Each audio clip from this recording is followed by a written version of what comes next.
నోటీసులు వస్తాయని ఆమెకు ముందే తెలుసు. ఎందుకంటే విచారణ కొనసాగుతూ ఉంది, ఒక్కొక్కరిది. ఆల్మోస్ట్ అందరూ అయిపోయిన, కవితమ్మ ఒకరు మిగిలినట్టున్నారు. నిజంగా భారతీయ జనతా పార్టీ కక్ష కట్టినుంటే మొట్టమొదటగా కవితమ్మని లోపల వేసేస్తుంది. ఏది అవసరం లేదు, కక్ష కట్టినాం కాబట్టి తీసుకుపోయి లోపల. ఎందుకంటే ఇక్కడ కేసీఆర్ అదే పని చేస్తాం. ఇక్కడ కేసీఆర్ కానీ, కేసీఆర్ పాలనలో వారి మంత్రులు కానీ, ఎమ్మెల్యేలు కానీ ఈరోజు జరుగుతున్నది అదే. తెలంగాణలో భారతీయ జనతా పార్టీ ఆ విధమైనటువంటి కక్ష సాధింపులకు ఎక్కడ పోలేదు. అవినీతిని సహించమన్నారు. మరి అవినీతి ఆరోపణలు వచ్చినప్పుడు ఇన్వెస్టిగేషన్ జరుగుతూ ఉంటే భారతీయ జనతా పార్టీ మీద ఆరోపిస్తున్నారంటే వీళ్లకు ఎందుకు అంత భయమని చెప్పి అడుగుతా ఉన్నా. మీరు ఎలాంటి తప్పు చేయకపోతే, మీకు ఎలాంటి ఇన్వాల్వ్మెంట్ ఆ కేసులో లేకపోతే మీరు భయపడాల్సినటువంటి అవసరమే లేదు.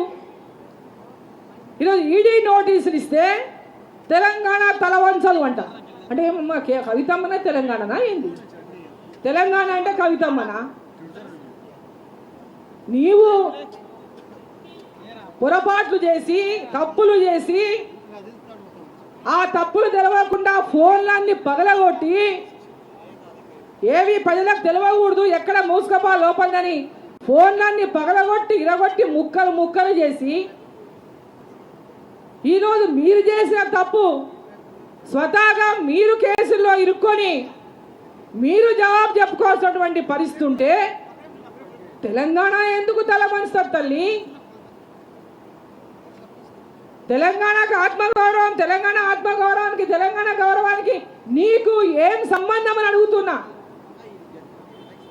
కవితమ్మ అంటే ఏం తెలంగాణ అనుకుంటున్నావా? ఇది తెలంగాణ అంటే ఇది మా రాజ్యము. ఈ రాజ్యంలో మేం చెప్పినట్టే నడుస్తుంది. ఈ రాజ్యం మాది, ఇది ఇంకొక దేశము తెలంగాణ అంటే అనే భావనలో మీరుంటే అది చాలా భ్రమంలో మీరున్నట్టు. ఈరోజు మీరు విచారణ ఎదుర్కోవాల్సి వస్తుందని, దాన్ని తప్పించుకోవడానికి ఈరోజు భారతీయ జనతా పార్టీ మీద బ్లేమ్ చేస్తూ, ఆరోపణలు చేస్తూ, కక్ష సాధింపు చర్యలకు పాల్పడిందని చెప్పి తెలంగాణ ప్రజల లోపల మరొకసారి సానుభూతి పొందడానికి మీరు చేసే డ్రామాలు బంద్ చెయ్యాలని చెప్పి నేను కోరుతా ఉన్నా. వాస్తవాలను మీరు అక్కడ చెప్పండి. విచారణలో మీ తప్పేమీ లేకుండా అక్కడ మీరు చెప్పుకోండి. ఆ వాస్తవాలు బయటికి వస్తాయి కదా. దానికి భారతీయ జనతా పార్టీకి ఏం సంబంధం?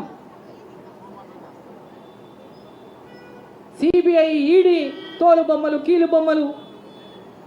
ఇక్కడ మీరు తోలు బొమ్మలు, కీలు బొమ్మలు అంటే తెలంగాణలో ఆడిస్తున్నారు. పోలీసులను చేతితో పెట్టుకొని రిటైర్డ్